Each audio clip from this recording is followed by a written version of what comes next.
Assalamualaikum warahmatullahi wabarakatuh dan selamat sejahtera buat ibu bapa yang dihormati dan anak-anak yang dikasihi semua. Jadi saya doakan kebaikan untuk semua orang. Okey. Kenapa tidak kan? Kita sama-sama doakan kebaikan untuk saudara mara kita, untuk kenalan-kenalan kita, sahabat-sahabat kita. Kita doakan kebaikan untuk semua orang. Okey, jadi untuk kelas CBK, kita masih lagi di bawah tajuk pengurusan masa. Okey, sebelum ni kita di bawah subtopik iaitu kita mengenal pasti perkara yang baik dan perkara yang mulia kan. Jadi hari ini kita dah kenal pasti perkara-perkara yang baik, perkara-perkara yang tidak baik. Jadi hari ini kita akan teruskan lagi dengan mengenal pasti keutamaan. Apa dia keutamaan? Keutamaan ni adalah yang mana perkara yang perlu kita buat dahulu, yang mana perkara yang kita perlu ataupun kita boleh kemudiankan. Jadi kita melihat, kita jangan besarkan skop kita kan. Nanti kita pun pening kepala. Kita kecilkan lagi, iaitu di dalam hidup ataupun dalam dunia anak-anak. Jadi kanak-kanak ni dia punya tugas ataupun peranan yang pertama menghormati ibu bapa, betul? Kita berbuat baik dengan ibu bapa, kita berbuat baik dengan rakan-rakan dan juga keluarga kita. Peranan kedua adalah untuk belajar, kan? Itu peranan yang paling utama. Kenapa kita belajar? Benda ni saya dah pernah cakap kan, iaitu kepentingan ataupun kenapa kita perlu belajar, kan? Untuk menjadi orang yang lebih baik, betul tak? Itu tujuan kita belajar. Seterusnya, apabila kita dah tahu peranan diri anak-anak, kita kenal pasti pula keutamaan sesuatu perkara, kan? Kita dah tahu apa yang pertama tadi, kita berbuat baik dengan ibu bapa, kemudian belajar. Dua tu perkara keutamaan ataupun perkara yang kita perlu buat dahulu. Jadi saya nak beri satu situasi, kemudian saya nak anak-anak fikirkan yang mana perlu diberi keutamaan. Contohlah awak tengah buat kerja sekolah kan, tengah siapkan kerja sekolah. Tiba-tiba ada kawan datang ke rumah, dia ajak main. Jomlah pergi padang main. Apa tindakan anak-anak? Terus tinggalkan kerja sekolah dan keluar bermain? Ataupun beritahu dekat kawan tu, awak pergi dulu, saya nak siapkan kerja saya.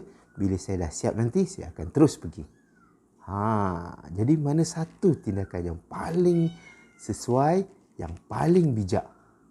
Fikirkan, boleh? Itu contoh keutamaan. Seterusnya, ada satu lagi situasi. Contohnya, awak gemar menonton kartun dekat TV. Ini contoh. Sebab saya tahu ada anak-anak yang tak cikgu, saya tak suka sangat tengok kartun. Tak ada masalah. Ini sebagai contoh sahaja. Contohnya awak gemar ataupun suka tengok TV, tengok kartun dekat TV kan. Tapi dalam masa yang sama, awak ada kerja sekolah. Jadi yang mana awak perlu utamakan? Adakah tinggalkan kerja sekolah, kemudian tengok kartun?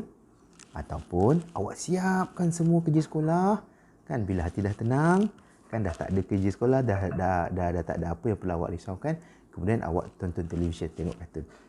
Yang mana satu yang perlu dibuat? Yang mana satu awak rasa pilihan yang paling bijak, tindakan yang paling bijak? Supaya awak dapat dua-dua. Dapat dua-dua tu dapat apa? Yang pertama dapat siap kerja sekolah. Yang kedua awak dapat tonton kartun. Fikirkan sendiri. Seterusnya, pasal tengok kartun tadi, kan? Contoh awak tengah tengok cerita kartun, kerja sekolah awak dah siap, kan? Lepas tu semua benda dah beres, awak pun tengoklah cerita kartun. Seronok ni, gelak kan? Saya pun kadang-kadang suka tengok kartun tau, sebab dia kelakar kan.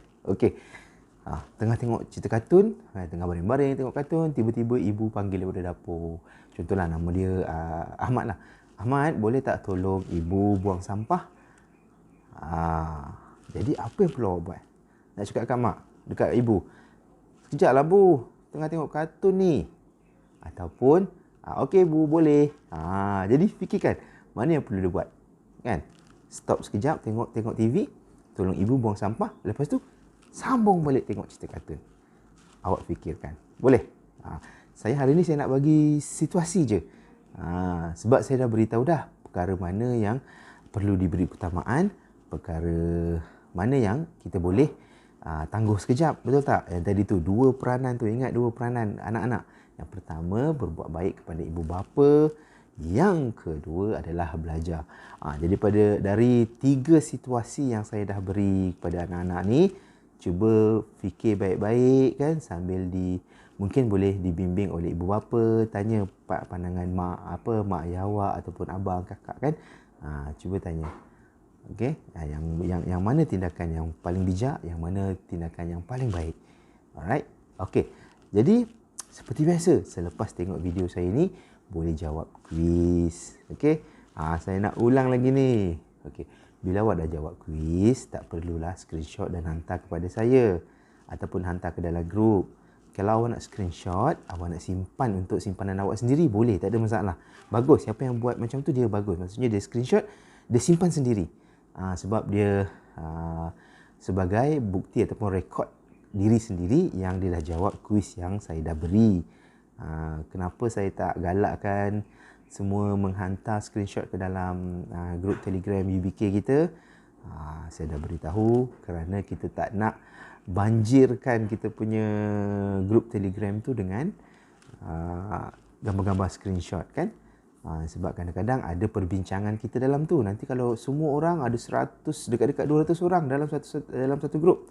Kalau semua orang hantar screenshot itu, penuh screenshot kita, grup tele kita kan. Jadi kita kena, bila kita nak rujuk balik link video, link quiz, dah kita terpaksa scroll banyak kan. Jadi awak boleh screenshot tapi simpan sendiri. Okey, simpan dalam memory phone awak sebagai rekod ataupun bukti yang awak dah laksanakan tugasan kuis yang saya beri. Okey anak-anak, jadi kekal positif, kekal ceria kan. Kita masih lagi dalam wabak COVID-19. Okey, jadi kita doakan yang terbaik untuk semua orang. Jadi itu saja. Assalamualaikum warahmatullahi wabarakatuh. Bye.